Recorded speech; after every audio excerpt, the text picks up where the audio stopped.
I'm Sarah, an ER doc with more caffeine in my veins than blood. My life's a blur of beeping machines and 3 a.m. code blues. Social life? What's that? Tonight, though, my friends weren't having any of my excuses. You're coming out with us, Sarah. End of discussion, Jess declared, her voice leaving no room for my usual "I'm too busy" line. So, there I was, shoved into a dress I forgot I owned, standing awkwardly at a loud party packed with strangers, mostly younger than me. The bass from the speakers made the glasses on the makeshift bar rattle. It was the kind of scene I'd usually avoid like the plague, but Jess was on a mission. Loosen up, Sarah. It's just a party, not a freaking exam. Jess nudged me with her elbow, handing me a drink that looked like it could glow in the dark. I don't know, Jess. This isn't really my scene, I murmured, scanning the room. It felt like stepping into another world where the stress of the ER didn't exist. Give it an hour. If you're miserable, we'll bail. Fair? She bargained. Before I could argue, someone bumped into me, sloshing my drink down my front. Shit, I'm sorry, a voice exclaimed. I looked up, ready to unleash a hospital-grade scowl, but stopped short. The guy was about my age, tall, with an easy smile and a helpless shrug. I'm a klutz, he confessed, his eyes crinkling in amusement at his own clumsiness. It's fine. It's just a drink, I replied, my irritation fading faster than I expected. I'm Alex. And you are? He extended his hand, still smiling. Sarah. And a bit damp now, thanks to you. I joked, surprising myself with how quickly I warmed up to his demeanor. Let me make it up to you. Can I buy you another drink? One that stays in the glass this time? Alex offered. I hesitated, glancing at Jess, who was practically bouncing with excitement. Go on, she mouthed. Sure, why not? I found myself saying. Alex beamed and led the way to the bar. So, Sarah, what do you do when you're not being assaulted by drinks at parties? Alex asked as he handed me a safer choice this time, a glass of red wine. I patch people up. I'm a doctor, I answered, taking a sip to hide the nerves I didn't expect to feel. Wow, that's intense. I sell construction materials. It's as exciting as it sounds, he played along. But hey, it pays the bills and doesn't involve blood, so I'm not complaining. We found a quieter corner, away from the thumping bass, and talked more. He was easy to talk to, no pretenses, just straightforward chatter. He didn't flinch at my ER stories, and his anecdotes about mishaps at construction sites were unexpectedly hilarious. As the night wound down, Alex pulled out his phone. Can I get your number? I mean, if you want to grab coffee or something less wet, he chuckled. I laughed, the sound more relaxed and genuine than it had been in months. Sure, why not? As I lay in bed later that night, phone buzzing with a good night text from Alex, I realized I was smiling. Maybe, just maybe, this wasn't such a bad idea. A year flew by, and before I knew it, we were swapping rings and saying I do. Sitting at our new kitchen table, Alex broke the silence one evening. So, when do you think we should start trying for a baby? He asked, his eyes searching mine for a hint of readiness. I sighed, pushing my plate aside. Alex, we've talked about this. We agreed, remember? Careers first, kids later. I'm not even sure I'm ready to be a mom yet. He leaned back, the chair creaking under his weight. I know. It's just, my mom keeps asking. You know how she is. I stood up, feeling the walls of the kitchen close in. We are not having a baby just because your mom can't wait. That's ridiculous. The next few weeks were filled with similar conversations. It wasn't just Alex, his mom called almost daily with the same nagging question. One evening, after a long shift, I picked up her call by mistake. So, any good news yet? She chirped as soon as I said hello. Hi, Linda. No news. We're still not planning on kids right now, I replied, trying to keep my voice even. You know, Sarah, you aren't getting any younger.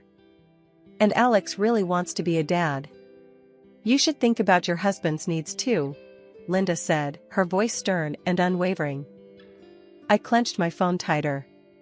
Linda, I appreciate your concern, but please, this is between Alex and me. We'll have kids when we're both ready, not because we're pressured into it. She huffed. Well, I just think you're being selfish. A baby would bring so much joy to the family. I'm not being selfish, Linda. I'm being sensible. Goodbye. I hung up, my heart pounding with anger. Days turned into weeks, and the pressure didn't let up. At work, my days were packed, the ER demanding all the energy I could muster. Home wasn't much of a sanctuary either with the constant baby talk. One late night, as I came home exhausted, Alex was waiting up. Hey, can we talk? He asked softly, noticing my weary eyes. Sure, what's up? I replied, dropping my keys and sinking into the sofa. It's about the baby thing again, he started, hesitating. I know we said we'd wait, but maybe we could just start thinking about it. Like, not trying, but not trying? I rubbed my temples, feeling a headache coming on. Alex, I can't do this tonight. I just worked a double shift. Can we talk about this later? He nodded, disappointment clear in his eyes. Yeah, okay. Get some rest. The following morning, as Alex and I sipped our coffee in silence, I knew something had to give. Alex, I love you, but we can't keep having this conversation. It's wearing me down. We need to stick to our plan, or I don't know how I'll handle it. Alex looked at me, his expression softening. I'm sorry, babe. It's just hard with Mom always on my back. But you're right. We'll do this our way. I'll talk to her, I promise. One evening, coming home earlier than usual, something felt off. The house was quiet, too quiet for someone supposedly eager to see me. Tossing my keys on the counter, I heard voices from the office. Creeping closer, it wasn't the TV, Alex was on a call. Hiding by the doorway, I heard him, yeah, Mom, I know. But it's been months, and nothing. No, she still thinks she's taking her birth control. The floor felt like it dropped from beneath me. My heart pounded so loud, I was sure he'd hear it. You replaced them, right? That was his mother's voice, tinny but clear from the speakerphone. Yes, like I told you. Just vitamins now. If she's not pregnant soon, maybe there's something wrong with her. Alex replied, a casual toss of life-changing deceit. I couldn't breathe, let alone move. When I finally stepped into the room, Alex jumped, fumbling the phone. Sarah, you're home early. Cut the crap, Alex. What did you just say? My voice was ice, each word sharp enough to cut. Alex's face went through 50 shades of panic. Look, we want a family, right?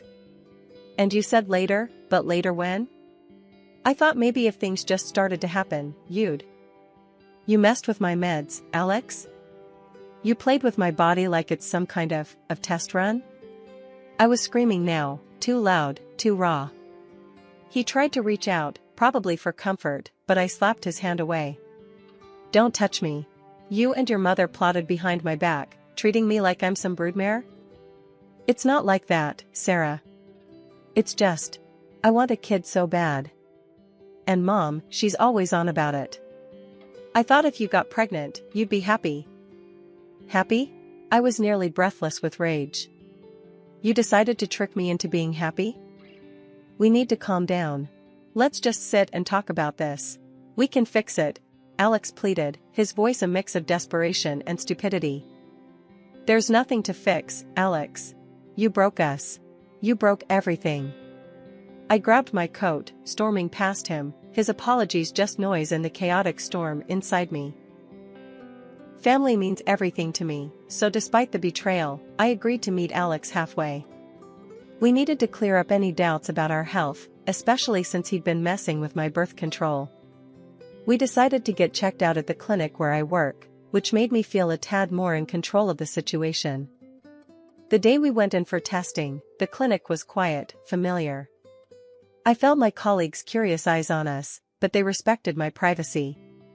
After the tests, the wait for the results felt like an eternity. Alex tried to make small talk, maybe to ease his guilt, but I just couldn't. When the results came in, I was alone in my office. I opened the envelope with a mix of fear and hope. My results were clear, no issues at all. Then I looked at Alex's. My heart sank reading the words, male infertility due to a physiological issue.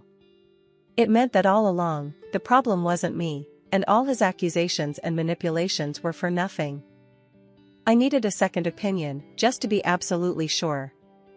I called up my friend Mara, a reproductologist. "Hey, Mara, can you look over some test results for me? It's important." Mara met me for coffee, and I handed her the documents discreetly. She reviewed them quietly, her expression serious. Finally, she looked up. "Sarah, these results are conclusive.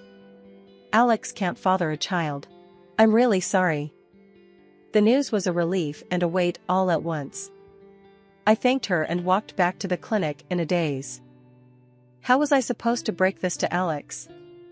He wanted kids so badly, he'd deceived me. But telling him he was the reason for our childless marriage felt like kicking him when he was down. So, I made a decision. That evening, as we sat in our living room, the setting sun casting long shadows, Alex turned to me, anxious. "So, what did the tests say?" I looked at him, my heart heavy with the secret I was about to keep. "We're both fine, Alex. There are just some minor issues, nothing we can't handle. We just need to keep trying." He exhaled, relief washing over his face, and I felt a pang of guilt for the lie. "That's great, Sarah. I was worried. We can work through this, right?" "Yeah, we can try." My words felt hollow even to my own ears. We spent the next few days in a tentative peace, but the lie festered inside me. I watched Alex as he started making plans, talking about future kids with a hope that stung my conscience. I tried to feel happy, to share in his optimism, but the truth was a barrier between us. One night, unable to sleep, I slipped out of bed and went to the living room. The moonlight streamed through the window, casting shadows that seemed to mock my turmoil. I dialed Mara's number. "Mara, it's me." I lied to him. Told him we're both okay. Mara was silent for a moment. "Sarah, I get why you did it, but this isn't something you can hide forever. He's going to find out eventually." "I know, but how can I crush him with this? After everything, how can I be the one to break him completely?" "It's not about breaking him, Sarah. It's about being honest with each other. This lie won't help either of you in the long run." Life threw us a curveball when Alex got offered a big promotion. It was a fantastic opportunity for him, but it meant moving to another state. I could see how much it meant to him, how his eyes lit up talking about the possibilities. He wanted it, and he wanted me there with him. Despite everything, our private struggles and the lies hanging between us, I said yes. Family was supposed to stick together, right? Leaving my job at the bustling ER in our hometown was harder than I thought. I loved the place, the pace, and the people. I was part of a team, a community. Moving meant leaving all that behind for a quieter, smaller clinic that, frankly, didn't spark the same passion in me.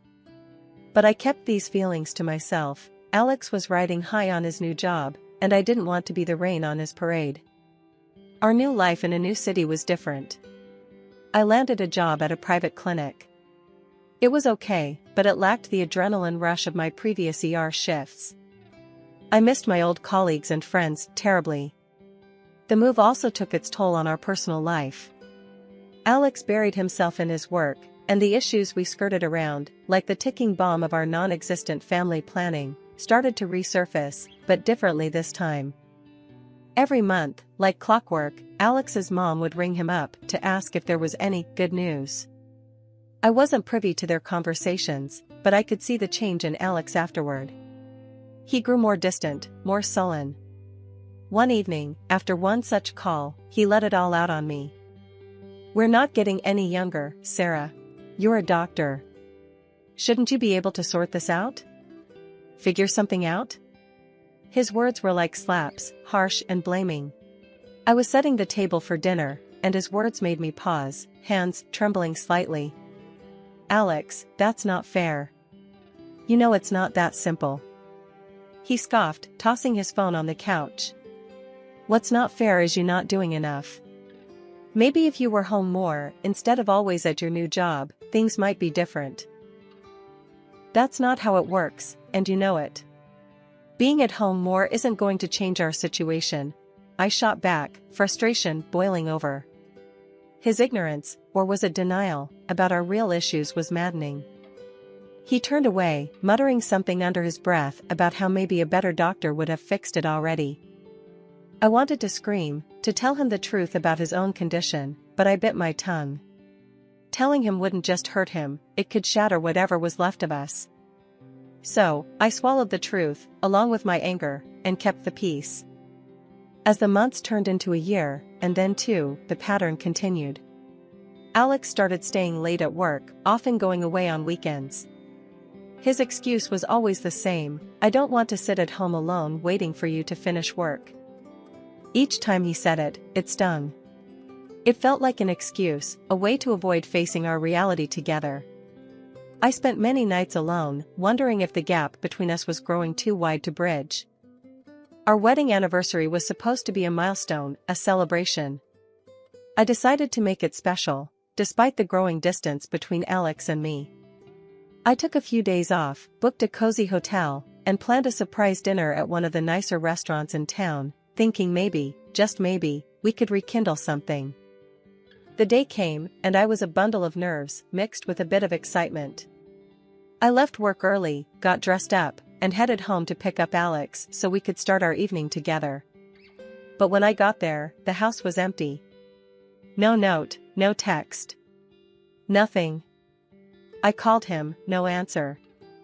I tried not to panic and called again. Still, nothing. That's when I remembered the tracking app we both casually used to keep tabs on each other's whereabouts. I pulled up the app, hesitating for a moment, before I tapped the screen. There he was, not at work like he said he'd be, but at some restaurant across town. A part of me hoped, ridiculously, that he was planning his own surprise. Maybe this was some elaborate setup? Clinging to this hope, I caught a taxi and headed to the address on the app. I arrived at the restaurant, my heart pounding in my chest. I walked in, scanning the room until I found him. There he was, sitting in a dim corner, but he wasn't alone. Across from him was a woman, blonde, laughing at something he said. My stomach turned as I watched him reach out and touch her hand, his smile wide and genuine in a way I hadn't seen in months. I stood there, frozen, as he leaned closer to her, whispering something that made her laugh again. That's when he did it, reached over and gently stroked her stomach. It was a small gesture, but it told me everything I didn't want to know. Feeling like I was going to be sick, I backed out of the restaurant. Once outside, I let the cool evening air hit my face, trying to collect my shattered thoughts. I should confront them, make a scene, something, but I couldn't. Instead, I got into the taxi, my hands shaking, and told the driver to just drive. As we moved away, my mind raced. All the late nights, the weekends away. It wasn't just work. It was her. Maybe it had always been her. Suddenly, I remembered the clinic results then, how they said Alex was infertile. A bitter laugh escaped me as I realized the absurdity of the situation. His mistress couldn't be pregnant by him. The irony was too much, and for a moment, I actually grinned amidst the tears. The taxi pulled up to our house, and I went inside one last time. I packed quickly, grabbing only what was necessary. Clothes, some personal items, and my dignity. I left behind anything that reminded me of Alex, of us. With my bags in hand, I called another taxi and directed it to take me to the hotel I originally booked for our anniversary. The hotel room was supposed to be a romantic getaway, but now it was just a quiet space to start figuring out my next steps. The morning after I checked into the hotel, I made a call to a lawyer recommended by a friend. I needed to sort out the divorce, and quick. My husband had tried calling multiple times since last night, but I wasn't ready to hear his excuses. I didn't pick up. At the lawyer's office, he laid out the steps for the proceedings. Given the circumstances of infidelity, you have a strong case for a favorable settlement, he explained, shuffling through some papers. Let's just get this over with, I replied, my tone flat. The lawyer nodded, understanding the urgency, and reached out to Alex to set up a meeting. The day of the meeting, I walked into the lawyer's office to find Alex and his mistress already there. My stomach turned seeing them together, but I kept my composure. As we all sat down, my lawyer wasted no time. We're here to discuss the terms of the divorce. My client demands fair financial compensation given the situation. Alex looked like he was trying to keep cool, but I could see the anger in his eyes. This is just revenge, isn't it? You're doing this because you feel inferior, because you couldn't give us a child, he shot back, his voice rising. The lawyer remained calm. Alex, the fact of your infidelity is not in dispute here. The consequences are clear and supported by the law. This isn't about revenge, it's about justice and rightful compensation. Grudgingly, Alex agreed to the terms, but as we were about to wrap up, his mistress suddenly stood up, wincing and clutching her stomach. It was clear her water had just broken. Sarah, can you? Alex started, panic lacing his voice. She needs a hospital, not me, I said sharply, standing up. I'm not the person you should be asking for help. Nevertheless, chaos ensued, and we all ended up rushing to the hospital with her. At the hospital, the scene was hectic as she was whisked away to the delivery room. Hours later, the news came, she had given birth to a healthy baby boy, but the child was clearly not Alex's. He was black, and both Alex and his mistress were white. Stunned, Alex turned to me, confusion written all over his face. Sarah, is this some sort of mistake? How can this? I couldn't help it, I burst out laughing. It was too much, the irony, the shock on his face. Alex, remember the infertility results? You're not the father. You never could be. His face drained of color as I handed him the divorce papers and the medical certificate that confirmed his condition. As he read the documents, reality hit him hard. He finally understood the full extent of his actions and their repercussions. Leaving the hospital, I felt a strange mixture of relief and vindication. Alex's calls flooded my phone as soon as I walked out, each one begging for forgiveness. But I was done. I blocked his number and didn't look back. Back in my home city, walking into the prestigious hospital where my career really began, I felt a rush of familiarity and relief. It was like stepping back into a life I'd almost forgotten, one where I was valued and respected. My colleagues welcomed me with open arms, their smiles and hearty welcome backs filled me with warmth. However, not everything was smooth. Linda, my ex-mother-in-law, started calling me frequently, her voice always carrying a tone of desperation. Sarah, you need to come back to him. He's a mess without you, she would say, her demands growing more insistent with each call. I tried to be patient, to explain that it was over, but she wouldn't listen. One day, she showed up at the hospital unannounced. Her appearance was disheveled, her eyes frantic. Sarah, you have to fix this. Alex has started drinking, he's lost his job because of it. I'm supporting him now. He needs you, she pleaded, causing a scene in the middle of the lobby. I took her aside, keeping my voice low and firm. Linda, I am not responsible for Alex anymore. We are divorced. He is not my concern. Please stop contacting me and do not come here again. Her face twisted in anger, and she began to shout, drawing the attention of patients and staff. You owe him. You can't just abandon him, he's your husband. He was my husband. I owe him nothing now. This is a hospital, Linda. You need to leave, or I will call security, I responded, my patience finally wearing thin. She continued to argue, but I walked away, signaling to one of our security officers who promptly began to escort her out. When she resisted, I didn't hesitate, I called the police. Despite the drama, life got better day by day. I reconnected with old friends and made new ones. I was involved in some groundbreaking projects at the hospital, and my work was fulfilling. The respect from my colleagues and the gratitude from my patients reminded me daily why I loved this job.